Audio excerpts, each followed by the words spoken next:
বিয়ের 14 বছর পর আমার স্বামীর চরিত্রের দোষ যখন পুনরায় আবার আমার চোখে পড়ে, তখন আমি 2 সন্তানের মা। চাইলেও কিছুই করতে পারছিলাম না, কারণ একটি মেয়ে তখন 6ষ্ঠ শ্রেণীর ছাত্রী আর ছেলেটি 3য় শ্রেণীর ছাত্র। সে যে মেয়েটির সাথে সম্পর্ক গড়ে তোলে সে বিবাহিতা, তবে স্বামী স্ত্রীর মধ্যে বনিবনা না হওয়াতে তারা আলাদা থাকে। ব্যবসার কাজের নাম দিয়ে সে মেয়েটিকে নিয়ে বিভিন্ন জায়গায় ঘুরতে যেত, কয়েকদিন কাটিয়ে বাড়ি ফিরত। আমি কখনো ভাবতেও পারিনি বিয়ের এতগুলো বছর পর এসেও সে এমন করতে পারে। প্রথমে তারা একান্নবর্তী পরিবার ছিল। 12 বছর আগে তার এই স্বভাবের জন্য সম্পূর্ণ পরিবার বিচ্ছিন্ন হয়ে যায়। তখন আমার সবে বিয়ে হয়েছিল। বিষয়টা প্রথমে বুঝতে না পারলেও ভয়ে ভয়ে চুপ থাকতাম, কিন্তু প্রতিবাদ করতাম না। যেদিন আমি বিষয়টা বুঝতে পেলাম সেদিন রাতের খাবার খেয়ে বিছানায় আসার পর আমি খুব ভয়ে ভয়ে ছিলাম। কখন না জানি সোহাগ আমার ভেতরে ভেতরে কি চলছে তা টের পেয়ে যায়। এমনিতেই সারা দিনের কাজের পর শরীর ছেড়ে দেয়, ঘুম চলে আসে, কিন্তু এটা ওটা ভাবতে গেলেই দুটো চোখে আর ঘুম আসে না।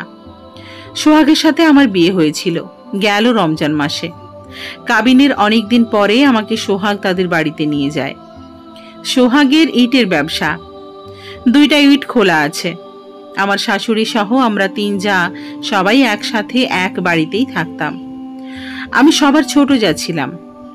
বড় ভাসুরের টিনের ব্যবসা, আর মেজো ভাসুরের সিঙ্গাপুরে একটা খাবারের দোকানের ম্যানেজার। মেজো ভাবি আর তার একটা 6 বছরের ছেলে দেশেই থাকেন আমাদের সাথেই।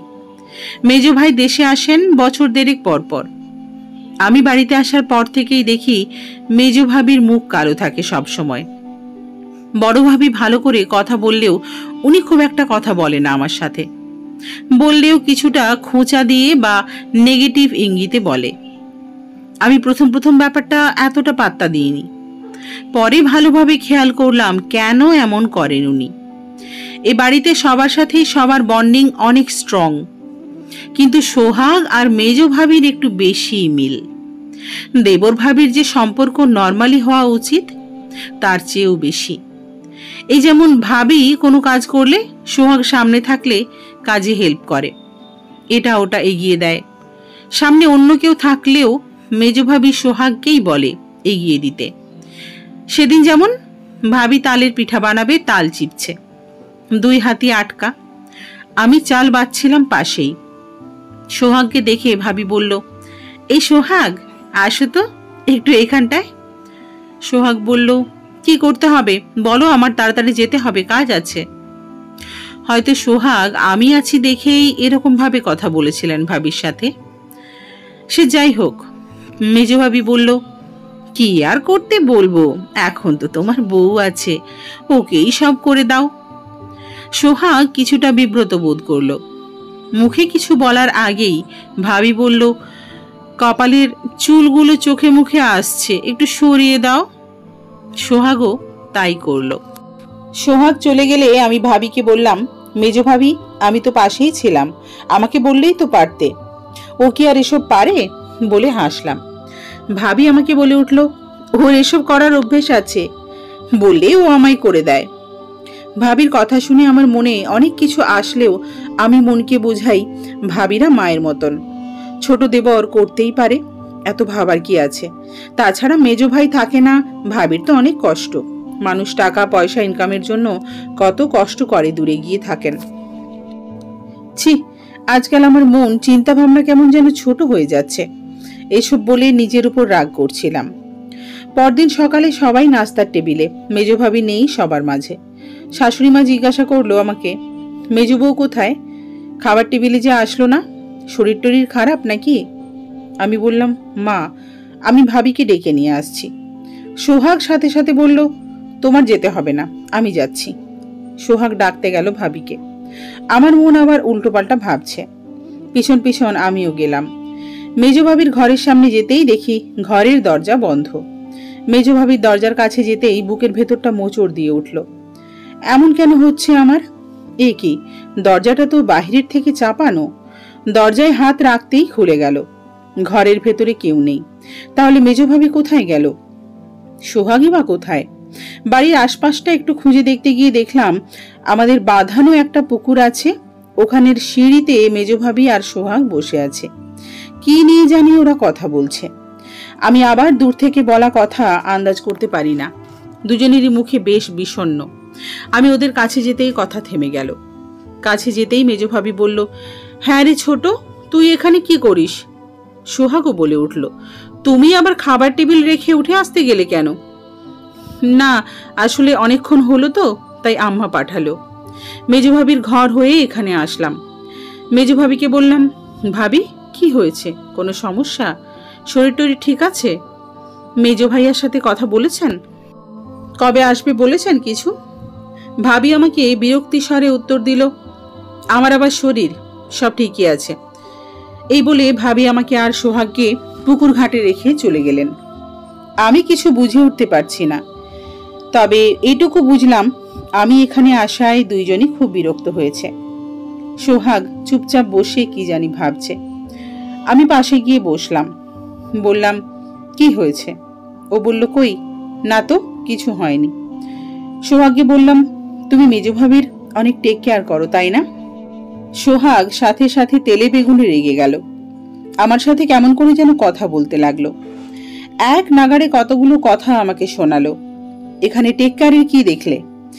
বেশি বুঝতে যেও না, তোমাদের মহিলাদেরই এক সমস্যা, খালি বেশি বোঝা। যাও গিয়ে নিজের কাজ করো, আছো তো শুধু ড্যাংডেঙে করে সারাদিন ঘোরার মাঝে। আমি কোনো কথা বললাম না, খালি শুনলাম। সোহাগ চলে গেল বাজারের দিকে। আমি বাড়ির বাইরে কোথাও যাই না, আমি আমার মতো থাকি। তাহলে ঢ্যাংঢ্যাঙে করে ঘুরলাম কই? রাতে খাবার টেবিলে মেজভাবি আসলেও কারোর সাথে তেমন একটা কথা বলছেন না উনি। আম্মা ওনাকে জিজ্ঞেস করলো আমার মেজ ভাসুরের কথা, যে কবে আসবে বলেছে কিছু কিনা, এতটুকুই। রান্নাঘরের সব কাজ আমি আর বড় ভাবি মিলে রাতে করি। রান্নাঘর গোছাতে গোছাতে এটা ওটা মাথায় আসছে আমার। ভালো লাগছে না পুরো ব্যাপারটা। নিজের স্বামীর এরকম ব্যবহার দেখতে কোনো বউয়েরই ভালো লাগার কথা না। খারাপ কিছু ভাবতেও চাচ্ছি না, কিন্তু না ভেবেও আবার পারছি না। বিষয়টা কারো সাথে শেয়ার করা দরকার। এই বাড়িতে কাউকে আবার কিছু শেয়ারও করা যাবে না। ঘরে আসতে আসতে একটু সময় লেগে গেল আমার। ঘরের চৌকাঠে পা রেখেই শুনি সোহাগ বিছানায় শুয়ে শুয়ে মেজ ভাবির সাথে ফোনে কথা বলছে। আমি জলের জগ হাতে ঠাই দাঁড়িয়ে রইলাম, এক পাও নড়চড় করলাম না। আমার উপস্থিতি সোহাগ টের পায়নি এখনো। চুপচাপ দাঁড়িয়েই রইলাম আমি। মেজ ভাবি সোহাগকে ফোনের ওই পাশ থেকে কি বলছে আমি জানি না, তবে সোহাগের উত্তর দেওয়া কথাগুলো কলিজায় এসে লাগছে আমার। সোহাগ বলছে, তাড়াতাড়ি বাচ্চা নিয়ে নিলে কেমন হয়? ও তাহলে বাপের বাড়িতে আসা যাওয়াতে থাকবে ঘন ঘন। তাছাড়া বাচ্চাটা হলেও বাচ্চা নিয়েই সবসময় ও ব্যস্ত হতে পারবে। আমি নিজের কানকে যেন বিশ্বাস করতে পারছিলাম না। স্বামী স্ত্রী দুইজনের ভালোবাসার পরিশ্রান্ত ফসল একটা সন্তান, অথচ সোহাগ কি কি ছক আঁকছে সন্তানকে পৃথিবীতে আনা নিয়ে, শুধুমাত্র আমাকে ব্যস্ত রাখতে। আমি তাহলে এখন গলার কাটার মতোই অনেকটাই। চোখ বেয়ে জল পড়ছে, চিৎকার করে কাঁদারও সুযোগ নেই। সেই রাতে সোহাগ আমার সাথে খুব নরমভাবে কথা বলল, ভালোবাসা দেখাচ্ছিল অনেক। বারবার বলছে, বউ অনেকদিন তো হলো আমাদের, তাই না? আমি বললাম, কিসের অনেকদিন? সোহাগ বলল, আরে বোঝো না, এসব তো বউরাই আগে বলে। তুমি জানি কেমন। এবার আমাদের মাঝে কেউ একজন আসুক, আমার খুব বাবা ডাক শুনতে ইচ্ছে করে। সোহাগের এই অভিনয় দেখে এই মুহূর্তে নিজেকে খুব অসহায় লাগছে। কি হচ্ছে, কেন হচ্ছে এসব? বারবার জবাব চাচ্ছিলাম উপরওয়ালার কাছে। আমি তো জ্ঞানও তো কোনো অন্যায় অপরাধ কোনো ক্ষতি করিনি কারো, তাহলে আমার সাথেই কেন হলো? বাবা মায়ের পছন্দে বিয়ে করলাম, সবাই জানে আমার কপাল গুণে বিয়ে হয়েছে। ভালো ঘর, ভালো বর, ভরা সংসার। বর দেখতেও উঁচু লম্বা, সুন্দর গড়ন, কিন্তু ভেতরের খবর আর কে জানে। আমি পরদিন সকালে নাস্তার টেবিলে আমার শাশুড়ি আম্মাকে বললাম, বাড়িতে যেতে মন চাচ্ছে, কয়টা দিন থেকে আসি আম্মা। কি বলেন? শাশুড়ি আম্মা উত্তর দেওয়ার আগেই সোহাগ বলে, আম্মা আবার কি বলবে? বাবার বাড়ি যাবে, এতে বলার কি আছে? কবে যাবে বলো? শাশুড়ি আম্মা খালি বললেন, যেও, তবে সোহাগ তোমাকে নিয়ে যাবে, আবার 2 দিন থেকে ও তোমাকে নিয়েই চলে আসবে। এই বাড়িতে আম্মার কথাই শেষ কথা।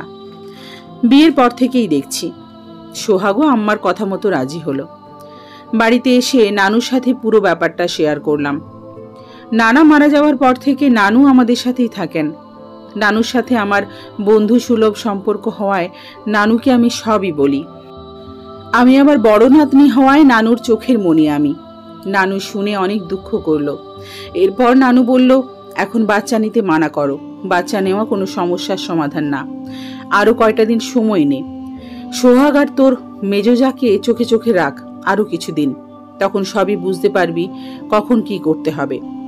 আগে এই সমস্যার সমাধান কর, তারপর বাচ্চার চিন্তা করা যাবে। আমিও এখন বাচ্চা নিতে চাইছি না, এটা আর সোহাগকে বুঝতে দিই না।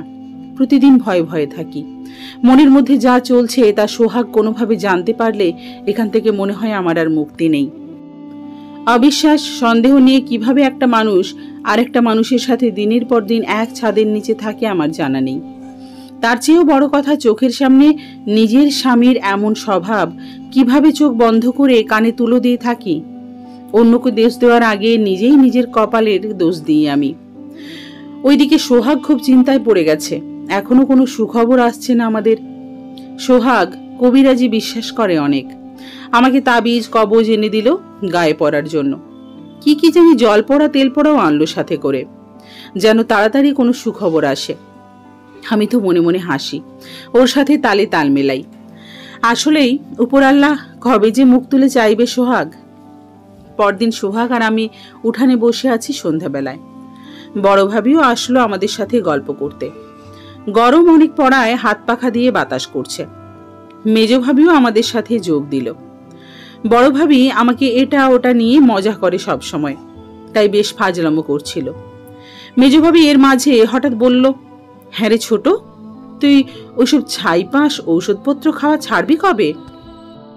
আমার আত্মাটা কেঁপে উঠল। সর্বনাশ, মেজ ভাবির মাথায় এই কথা আসা মানে এই বুঝি সোহাগ সব জেনে গেল। আমি মেজ ভাবির দিকে একবার তাকাই, সোহাগের দিকে একবার তাকাই। ভয়ে আমার গলা শুকিয়ে যাচ্ছিল। আমি বললাম, কি যে বলো না, কবেই তো ছেড়ে দিয়েছি এসব খাওয়া।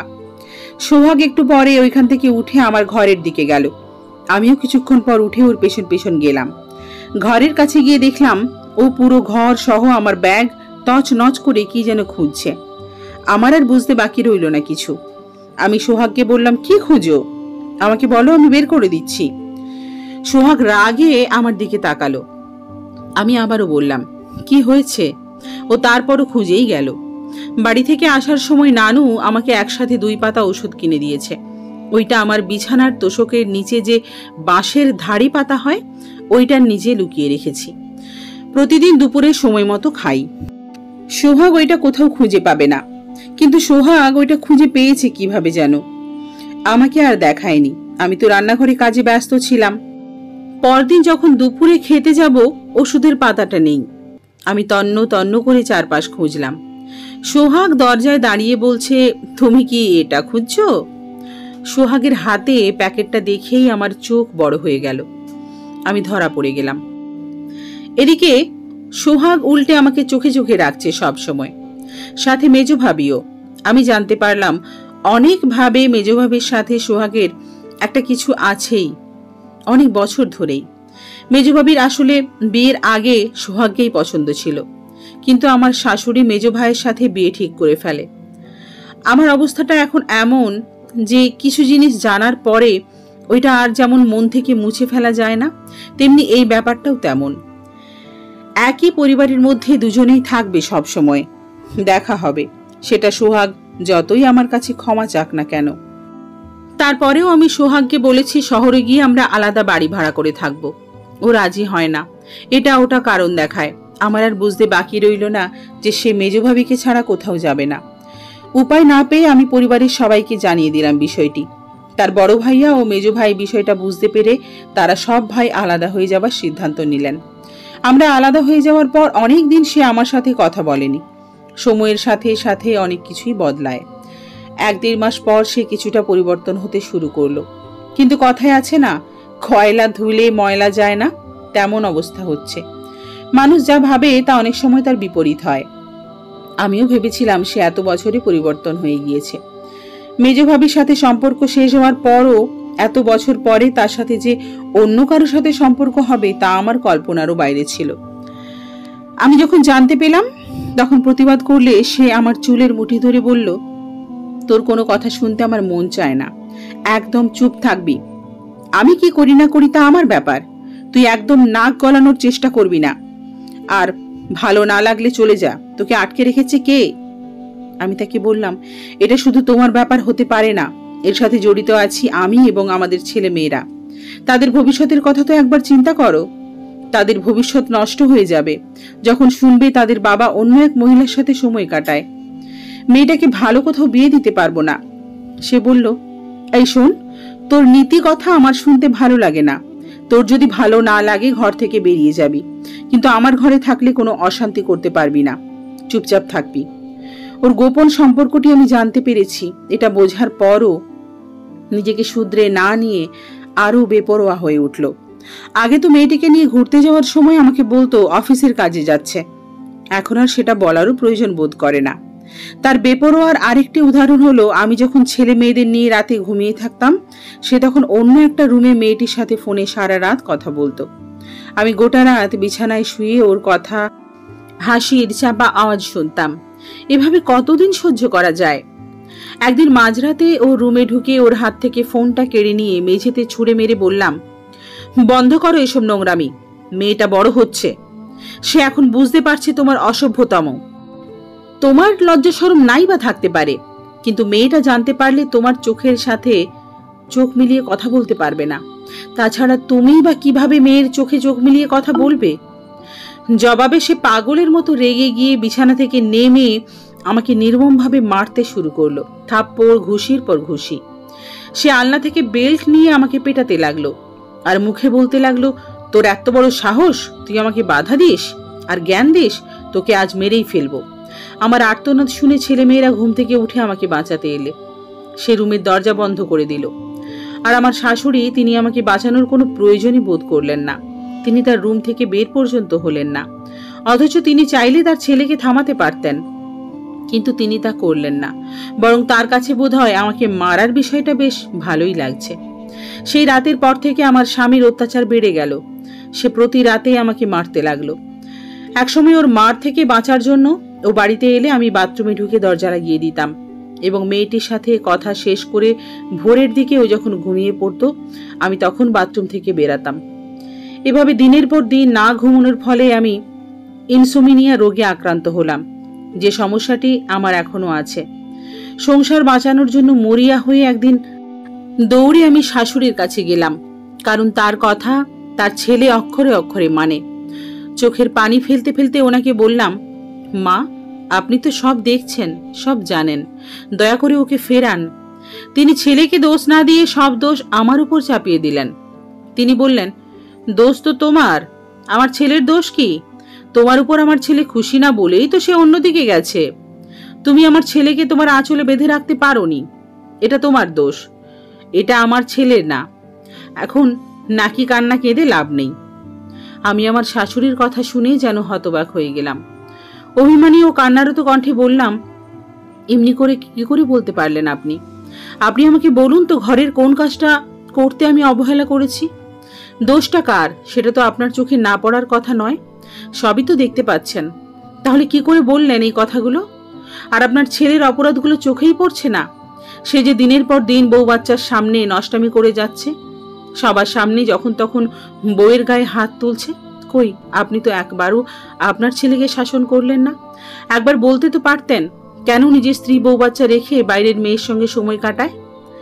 এরপর আমার শাশুড়ি বলল, তার মানে বলতে চাইছো আমার ছেলের চরিত্র খারাপ, আমি ওকে মানুষ করে গড়ে তুলতে পারিনি, তাহলে সব দোষ আমার? নিজের দোষ আমার উপর চাপাচ্ছ?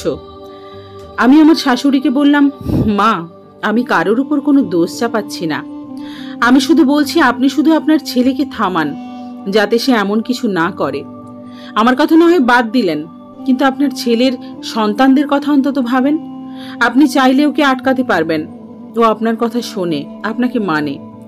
আমার শাশুড়ি আমার কথা পাত্তা দিলেন না। তিনি স্পষ্ট ভাষায় বললেন, তোমার এসব ভেজর ভেজর কথা আমার শুনতে ইচ্ছে করছে না। তুমি এখন যাও এখান থেকে। আমি কি করব না করব তা আমার ব্যাপার, তোমার কাছ থেকে শুনতে হবে না আমার। যাও এখন সামনে থেকে। হাত দিয়ে চোখের পানি মুছিয়ে ওনার রুম থেকে বেরিয়ে এলাম। যখন কোনো বিচার দিয়েও কোনো লাভ হলো না, তখন আমার সামনে আর কোনো পথ খোলা রইল না। অনেক ভেবেচিন্তে ছেলে মেয়েদের নিয়ে চিরতরে স্বামীর বাড়ি থেকে বেরিয়ে এলাম। আমি ছেলে মেয়েদের নিয়ে স্বামীর বাড়ি থেকে চলে আসতে আমার বাবা মা ভাইয়েরা কেউ খুশি হয়নি। আমাকে দেখে তারা যেন একটু বিরক্ত হলো। একদিন যাওয়ার পর ভাই আমাকে প্রশ্ন করলেন, কেন আসা হয়েছে এই বাড়িতে? যখন আমার মুখ থেকে জানতে পারলো আমি চিরতরে স্বামীর ঘর ছেড়ে এখানে চলে এসেছি, তখন তাদের মুখের রঙই পাল্টে গেল। এরপর ভাইয়া বলল, প্রত্যেক সংসারে এমন টুকি ঝামেলা হয়েই থাকে, এসব মানিয়ে নিতে হয়। এভাবে হুট করে স্বামীর ঘর থেকে বেরিয়ে আসা ঠিক না। পাশ থেকে আমার ভাবি বলে উঠল, তোমারও নিশ্চয়ই কোনো দোষ আছে, আর নয়তো এত বড় ছেলে মেয়ে রেখে সে অন্য মেয়ের কাছে কেন যাবে? তুমি নিশ্চয়ই কারণে অকারণে তার সাথে খ্যাচ করো, তার হয়তো ভালো লাগে না, তাই হয়তো অন্য মেয়ের কাছে যায়।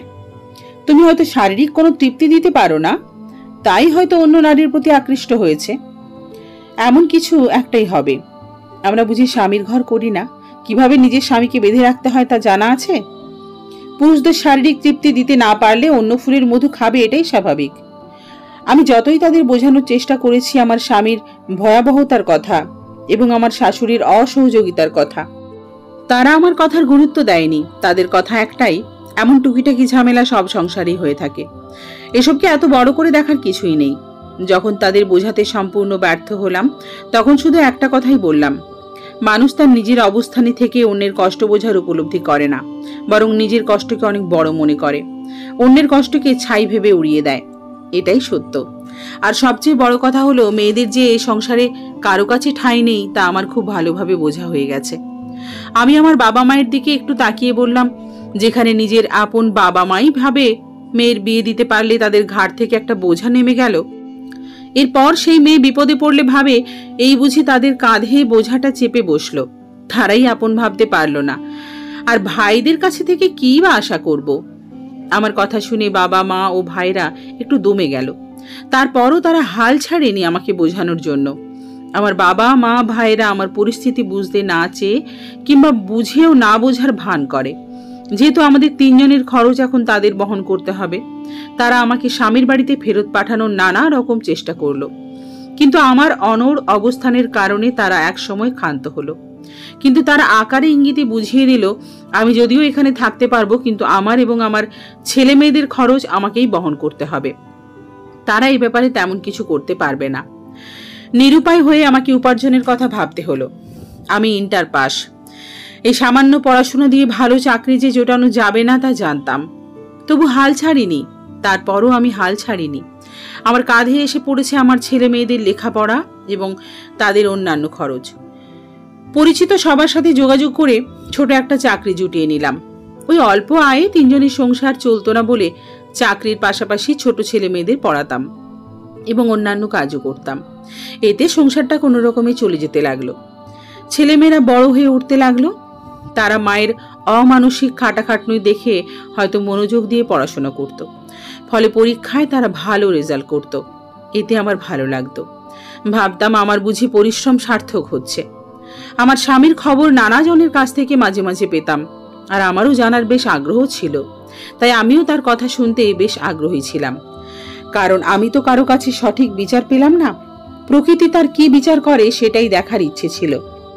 একদিন তার বাড়ির পাশের এক ভাবি আমার সাথে দেখা হলে সে আমাকে জানায়, আমি চলে আসার পর ওই মেয়েটিকে সে নাকি বিয়ে করে। কিন্তু বিয়েটা বেশি দিন টেকেনি, কারণ বিয়ের কিছুদিন পর সে নাকি আরেকটা মেয়ের সঙ্গে অবৈধ সম্পর্কে জড়ায়।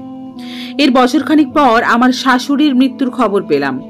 মৃত্যুর বছর দুয়েক আগে তিনি স্ট্রোক করেন এবং বাকি জীবন অসাড় শরীর নিয়ে বিছানায় পড়ে থাকেন। অবশ্য আমি অনেকবার তাকে দেখতে যেতে চেয়েছিলাম, কিন্তু আমার ছেলে মেয়েরা তার কাছে যেতে বাধা প্রদান করে আর বলে, যে মানুষটা আমাদের কথা একটু না ভেবে নিজের কথাই কেবল ভেবেছে, তার চিন্তা করে আমাদের লাভ কি? ছেলে মেয়েদের কথা শুনে আমিও দমে গেলাম। এরপর অনেক দিন আমার স্বামীর কোনো খবর পাইনি। তারপর হঠাৎ একদিন শুনলাম তার ক্যান্সার হয়েছে, একেবারে শেষ অবস্থা। এই সময় সে আমাকে একদিন ফোন দিল। নাম্বারটা কিভাবে জোগাড় করলো কে জানে। জানি না। ফোনে কাঁপা কাঁপা স্বরে বলল, নাজনীন, আর হয়তো বেশি দিন বাঁচবো না। একটিবার কি তুমি আমার সাথে দেখা করতে পারবে? আমাকে একটিবার ক্ষমা চাওয়ার সুযোগ দেবে কি? আমি শান্ত স্বরে বললাম, শুধু আমার সাথে দেখা করবে? ছেলে মেয়েদের সাথে দেখা করবে না, নাকি তাদের দেখতে ইচ্ছে করে না? সে কাঁদো কাঁদো কণ্ঠে বলল, ভীষণ দেখতে ইচ্ছে করে, কিন্তু কোন মুখে তাদের মুখোমুখি হব বলতো? আমি যে পাপ করেছি তার কোনো ক্ষমা নেই। তাছাড়া ওদের বয়স কম, তারুণ্যের উদ্দীপনায় টকবক করছে। তাদের খারাপ বাবাকে দেখে তারা ক্ষেপে উঠতে পারে, কারণ তোমার উপর যে নির্যাতন করেছি তা তো তারাও দেখেছে। এই জীবনে তারা কখনোই ওসব ভুলতে পারবে না। তাই বাকিটা শেষ করলো না। বললাম, আমি ছেলে মেয়েদের নিয়ে যাব, তুমি কোনো চিন্তা করো না। ওদের সামলানোর দায়িত্ব আমার। আমি চাই তোমার এবং ছেলে মেয়েদের দেখা হোক। আমি যখন আমার স্বামীর ফোনের কলের সাথে আমার ছেলে মেয়েদের কথা বললাম, তখন ছেলে মেয়েরা শুরুতেই বাবার সাথে দেখা করতে চায়নি, কারণ তাদের বাবার উপর তাদের অনেক রাগ, ক্ষোভ, ঘৃণা, অভিমান জমে আছে। কিন্তু যখন বললাম তাদের বাবার মৃত্যু পথযাত্রী শেষ অবস্থা, তখন তারা তাদের বাবার সাথে দেখা করতে রাজি হলো। আমরা একটা রেস্টুরেন্টে দেখা করলাম। একটা টেবিলে ঘিরে আমরা 4 জন বসে আছি। বাইরে থেকে দেখলে মনে হবে একটা সুন্দর পারিবারিক মিলন দৃশ্য, বাবা মা ছেলে মেয়ে, অথচ বাহিরের কেউ জানতে পারবে না এটা কোনো সুন্দর পারিবারিক মিলন দৃশ্য নয়। এটা দুঃখ, রাগ, ক্ষোভে ভরা একটা মিলন দৃশ্য। রোগের কারণে সে অনেক শুকিয়ে গেছে। যতক্ষণ আমরা একসাথে ছিলাম ততক্ষণ আমাদের কারো মাঝে একটিও কথা হয়নি। সে হাত জোড়ো করে শুধু কেঁদেছে। আমার তার করুণ দৃশ্য দেখে খুব কান্না পাচ্ছিল। মানুষ যখন কোনো অপরাধ করে তখন সে ভাবে না পরবর্তীতে তার সাথে কি হতে পারে, কেবল নিজের কথাই ভাবে। তার কাছের মানুষগুলো তার অপরাধের কারণ কষ্ট পাবে কি পাবে না সেদিকে তাকানোর সে কোনো প্রয়োজনই বোধ করে না। যখন সে বুঝতে পারে তার অপরাধ হয়েছিল, হয়তো সময় থাকে না আর। কথায় আছে, সময় গেলে সাধন হয় না। সময় হারিয়ে অপরাধী স্বীকার করলে সহজে কি তা কেউ মেনে নিতে পারে? পারে না। আমার ছেলে মেয়েদের ক্ষেত্রেও তাই হচ্ছে। তারাও মেনে নিতে পারছে না। তার বাবার অপরাধগুলোর ঘটে যাওয়া সব ঘটনাগুলো আমাদের দেখা হওয়ার 1 মাস পরই সে মারা যায়। যাই হোক, কারো মৃত্যুতে জীবন কখনো থেমে থাকে না। জীবন তার গতিতে চলতে লাগলো। ছেলে মেয়েদের বিয়ে হলো, আমি নানি হলাম, দাদি হলাম। মেয়েটা তার স্বামীর চাকরির কারণে দূরে থাকে, ছেলেটা আমার সাথে থাকে। ছেলেটার মেয়ের বয়স যখন 3 বছর হলো, তখন একদিন শুনলাম ছেলে আর ছেলের বউ তাদের রুমে ঝগড়া করছে। কি নিয়ে ঝগড়া করছে বুঝতে পারলাম না। এরপর থেকে প্রায় দেখতাম তাদের মধ্যে ঝগড়া হচ্ছে। এক রাতে ছেলের বউ কাঁদতে কাঁদতে আমার রুমে এলো এবং বলল, মা, আমার সংসারটাকে আপনি বাঁচান, আপনি চাইলে ওকে ফেরাতে পারবেন। কি হয়েছে ওর, আমাকে খুলে বলো। ও অন্য একটা মেয়ের সাথে অবৈধ সম্পর্কে জড়িয়েছে। আমার কোনো কথাই সে শুনতে চাইছে না। কিছু বললে সে মারার জন্য তেড়ে আসে। মা, আমাদের ছোট্ট একটা মেয়ে আছে। এই অবস্থায় সংসারটা ভেঙে গেলে মেয়েটাকে নিয়ে আমি কোথায় যাব? মুহূর্তে নিজের জীবনের অতীতের কথা মনে পড়ে গেল। চোখের সামনে যেন সব দেখতে পেলাম। আমি গাঢ় বেদনায় স্তব্ধ হয়ে গেলাম। সেই রাতে 12টার দিকে ছেলে বাড়ি ফিরল। সেই ইদানিং প্রায় দেরি করে বাড়ি ফেরে। বৌমার কাছ থেকে শুনলাম এই দেরির কারণ হলো অফিস শেষে সে মেয়েটার সাথে সময় কাটায়। অন্য দিনের মতো সে রাতেও তাদের মধ্যে ঝগড়া হতে লাগলো। এক পর্যায়ে ছেলের বউয়ের আর্তনাদ শুনলাম, ঠিক যেভাবে আমি আর্তনাদ করতাম আমার স্বামীর মার খেয়ে। নিমেষে আমার পুরো শরীরে তীব্র রাগের আগুন ছড়িয়ে পড়ল। আমি রুম থেকে বেরিয়ে বড় বড় কদম ফেলে ছেলের রুমে গেলাম। গিয়ে দেখলাম ছেলে বউয়ের চুলের মুঠি ধরে আছে। আমি সরাসরি ছেলের সামনে গিয়ে ওর গালে প্রচন্ড একটা চড় মারলাম। ও আচমকা চড় খেয়ে বউয়ের চুলের মুঠি ছেড়ে দিল। আমি তখন প্রবল ক্রোধের সাথে ছেলেকে বললাম, যে অবর্ণনীয় কষ্টের ভেতর দিয়ে আমি গিয়েছি, আমার বৌমাকে এবং তার ছোট্ট মেয়েটাকে সেই কষ্টের ভেতর দিয়ে যেতে দেব না। এসব নোংরামি আমি সহ্য করব না, খবরদার সহ্য করব না। আমার এই আকস্মিক আচরণে ছেলে প্রথমে অবাক হলেও পরে মাথা নিচু করে দাঁড়িয়ে রইল। আর ছেলের বউ কাঁদতে কাঁদতে আমাকে জড়িয়ে ধরল, আর আমি ছেলের বউয়ের পিঠে হাত রাখলাম। পরম নির্ভরতার হাত। আজ বুঝতে পারলাম রক্ত যে কথা বলে। এরপর ছেলেকে বললাম, যে ভুল তোর বাবা তোর মায়ের সাথে করেছে, সেই একই ভুল তুই কিভাবে করতে পারলি তোর বউয়ের সাথে? একবারও কি তোর মনে পড়েনি তোর সন্তানের কথা? নাকি বাবার রক্ত নিজের শরীরে ধারণ করে নিয়েছিস বলেই তোর এই আচরণ? ছেলে আর কোনো কথা বলতে পারেনি। ছেলেকে আমি পুনরায় বললাম, একবারও কি তোর মায়ের কষ্টের কথা মনে পড়েনি? তোর মায়ের চেহারাটা কি একবারও তোর চোখের সামনে ভেসে ওঠেনি? যে কষ্ট যন্ত্রণা তোর মা সহ্য করেছিল, সেই একই কষ্ট তুই তোর স্ত্রীকে দিতে চেয়েছিলি। সব কি ভুলে গিয়েছিস? অপরাধের জন্য তোরা তোর বাবাকে ক্ষমা করতে পারিসনি, দেখতে পর্যন্ত চাসনি। একই অপরাধ কেমন করে করতে পারলি? এতটাই মনুষ্যত্বহীন হয়ে গেছিস। তোকে কি আমি এই শিক্ষা দিয়েছিলাম? আমার কষ্টের ফল আমাকে এভাবে দিলি? ভুলে গেছিস তোর বাবার অপরাধের জন্য তিনি দীর্ঘ সময় পর্যন্ত ক্যান্সারের সাথে লড়েছেন? মৃত্যুর সময় তার পাশে কেউ ছিল না। আমার কথা শুনে আমার ছেলে আর কোনো কথাই বলতে পারছে না, মাথা নিচু করে চোখের জল ফেলছে। এরপর 2 দিন পরে আমার কাছে এবং আমার বৌমার কাছে ক্ষমা চেয়ে বলল, আর ভুল করব না মা, এবারের মতো ক্ষমা করে দিলাম। আর কখনো যদি অপরাধ করিস আর কোনো ক্ষমা হবে না।